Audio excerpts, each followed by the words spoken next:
حضرت موسیٰ علیہ السلام کا واقعہ بنی اسرائیل کی تاریخ کا ایک اہم اور سبق آموز باب ہے۔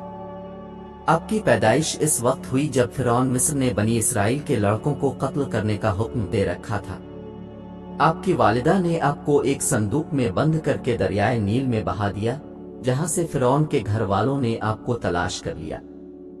فرعون کی بیوی آسیہ نے آپ کو اپنے پال لے اور اس طرح آپ فرعون کے محل میں پرورش پانے لگے۔ جوانی میں ایک دن اپنے ایک مصری کو بنی اسرائیل کے ایک شخص کو مارتے دیکھا تو غصے میں آ کر اسے قتل کر دیا۔ بعد میں جب آپ کو پتا چلا کہ فرعون آپ کو سزا دینا چاہتا ہے تو آپ مصر سے فرار ہو کر مدین چلے گئے۔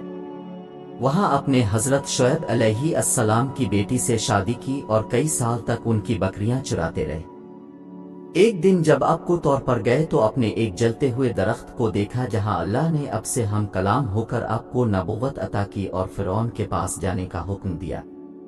اپنے بھائی ہارون علیہ السلام کے ساتھ فرعون کے پاس جا کر اسے اللہ کے وجود پر ایمان لانے کی دعوت دی، لیکن فرعون نے تکبر کیا اور انکار کر دیا۔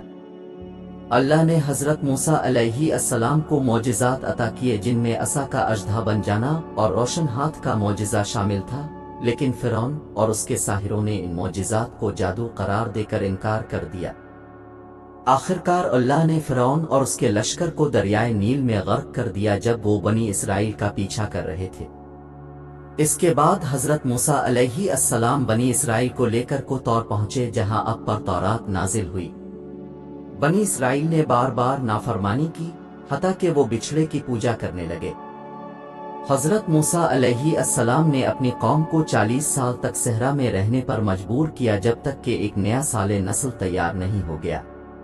آپ کی وفات کے بعد بنی اسرائیل نے فلسطین میں داخل ہو کر وہاں اپنی حکومت قائم کی۔